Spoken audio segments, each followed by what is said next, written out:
नमस्कार विद्यार्थी मंडळी, स्वागत आहे तुमचं आपल्या यूट्यूब चॅनेल विद्यार्थी विश्वमध्ये. मित्रांनो, आजच्या व्हिडिओमध्ये आपण पाहणार आहोत शेतकरी मित्र म्हणजेच कृषी मित्र भरती 2026 जी निघलेली आहे, याची जागा 11,587 आहे. तर त्याचा अर्ज आपण कसा भरायचा आहे याबद्दल मी आजच्या व्हिडिओमध्ये पूर्ण माहिती सांगणार आहे. तर या कृषी मित्र भरतीबद्दलची जी डिटेल माहिती आहे त्याच्या व्हिडिओची लिंक मी डिस्क्रिप्शनमध्ये देत आहे. तिथं जाऊन पूर्ण व्हिडिओ बघा. मानधन काय आहे, अटी काय आहेत, सगळ्या गोष्टी या व्हिडिओमध्ये आपण पाहणार आहोत की याचा अर्ज कसा भरायचा आहे. तर अर्ज भरायसाठी ही जी PDF आहे ही मी तुम्हाला माझ्या टेलिग्राम चॅनलवर देईन. टेलिग्राम चॅनलची लिंक मी तुम्हाला डिस्क्रिप्शनमध्ये देईन. त्यावर जाऊन तुम्ही हा अर्ज डाउनलोड करा.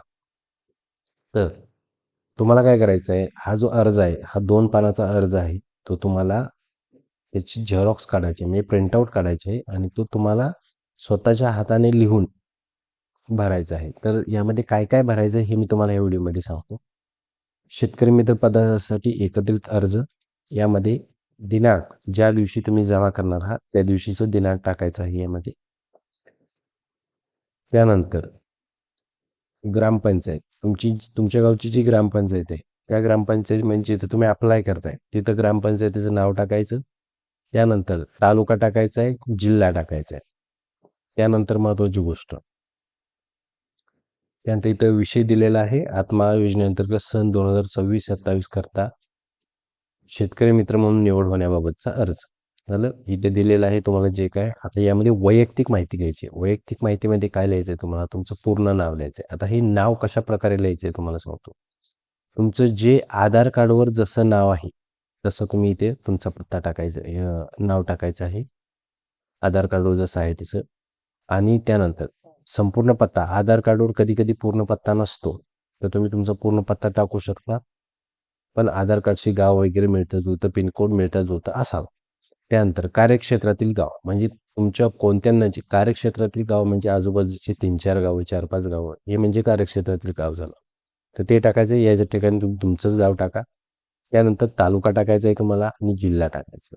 त्यानंतर तुमचं वय किती वर्ष आहे ते टाकायचं आहे. वय तुम्हाला वयाची अट माहिती आहे 25 ते 60 वर्षापर्यंतचा, तुम्ही 25 ते 60 मधलाच माणूस अप्लाय करू शकतो. त्याचबरोबर तुमचा मोबाईल क्रमांक, चालू मोबाईल क्रमांक ज्याला व्हॉट्सअप वगैरे लिंक असेल चालू, तो तुम्हाला इथे टाकायचा आहे. त्यानंतर तुम्हाला आधार क्रमांक टाकायचा आहे इथे. ही माहिती भरल्यानंतर आपल्याला खाली यायचं. खाली आल्यानंतर महत्त्वाची गोष्ट, तुमची जी शैक्षणिक पात्रता आहे ती आहे. आता तर तुम्हाला मी सांगतो की कोणकोणत्या याच्यामध्ये आपली शैक्षणिक पात्रता आहे. कृषी मित्राची पात्रता जी आहे ती 12वी पास आहे, म्हणजे किमान 12वी पास असणं आवश्यक आहे. त्याच्यावर तुम्ही पोस्ट ग्रॅज्युएशन जरी केलं असेल तरी चालेल. त्यानंतर पगार हा 1500 रुपये असणार आहे. पगार हा तुम्हाला प्रत्येक महिन्याला न मिळता 3 महिन्याचा 4500 हा एकत्रित पगार मिळणार आहे. यामध्ये 3 महिन्यात तुमचं मूल्यांकन होतं. याची डिटेल्स मी जाहिरातीच्या व्हिडिओमध्ये दिलेले आहे, डिस्क्रिप्शनमध्ये जाऊन बघू शकता. आणि वार्षिक पगार जो आहे तो 18,000 रुपये आहे. ही नियुक्ती 2 वर्षासाठी असेल. त्यामुळे वार्षिक 18,000 आहे आणि वयोमर्यादा मी जसं सांगितलं 25 ते 60 आहे. तर अशा प्रकारे तुम्ही वय वगैरे या सगळ्या गोष्टी बघून घ्या. तर शैक्षणिक पात्रता यामध्ये आपल्याला काय काय भरायचं आहे. पदव्युत्तर पदवी म्हणजे काय, पोस्ट ग्रॅज्युएशन भरायचं आहे, कोणत्या शाखेतून झालं, सायन्स, कॉमर्स, आर्ट्स हे तुम्हाला टाकायचं आहे. तुम्ही सब्जेक्ट जरी कंसात टाकला तरी चालतो. म्हणजे तुम्ही समजा आर्ट्समधून केलं असेल इकॉनॉमिक्स, हिस्ट्री यामधून, सायन्स केलं असेल तर MSc समजा तुमची केमिस्ट्री, फिजिक्स यातून झाली असेल तर ह्या गोष्टी आहेत. त्याचबरोबर तुम्हाला इथे पर्सेंटेज टाकायचे. त्यानंतर तुम्हाला पदवीचं सुद्धा तसंच करायचं आहे. शाखा टाकायची आहे सायन्स, कॉमर्स, आर्ट, आणि तुम्हाला इथे पर्सेंटेज टाकायचे. पदवी का म्हणजे तुमचं जे डिप्लोमाचे डिटेल्स आहेत ते तुम्हाला इथे टाकायचे, शाखा, आणि त्यानंतर तुम्हाला इथे पर्सेंटेज टाकायचे. आणि जसं की आपले मिनिमम क्वालिफिकेशन 12वी आहे लागतं, तुम्हाला 12वीची शाखा आणि तुम्हाला इथे पर्सेंटेज टाकायचे.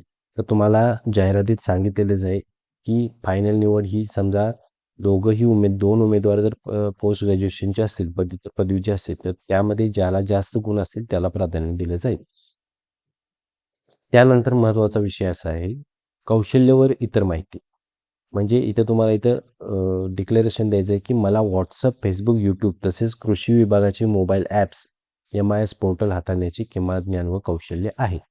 त्यानंतर घोषणापत्र तुम्हाला द्यायचं आहे का मी शासनाच्या सर्व अटी मान्य करते.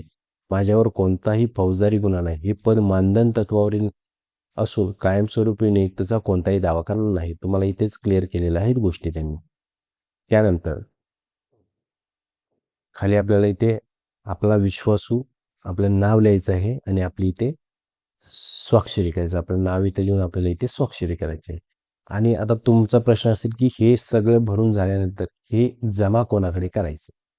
तर हे जमा करायचं आहे तुमच्या ग्रामपंचायत कार्यालयामध्ये. म्हणजेच कुणाकडे? तर तुम्ही एकतर सरपंचाकडे करू शकता तुमच्या ग्रामपंचायत कार्यालयामध्ये, आणि दुसरी व्यक्ती आहे ती सहाय्यक कृषी अधिकारी यांच्याकडे तुम्ही तुमचा फॉर्म आहे तो जमा करू शकता.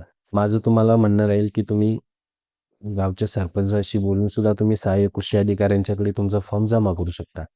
त्यामुळे तुम्हाला जे कन्व्हिनियंट वाटेल ते तुम्ही ते जमा करू शकता.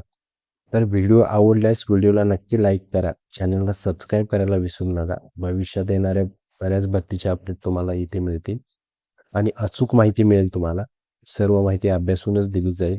काही गडबडीत कोणतीही चुकीची बातमी तुम्हाला या चॅनलवर मिळणार नाही. अजून एक, ज्याची जाहिरातीचा व्हिडिओ डिटेलमध्ये बघा आणि मगच अप्लाय करा. धन्यवाद मित्रांनो.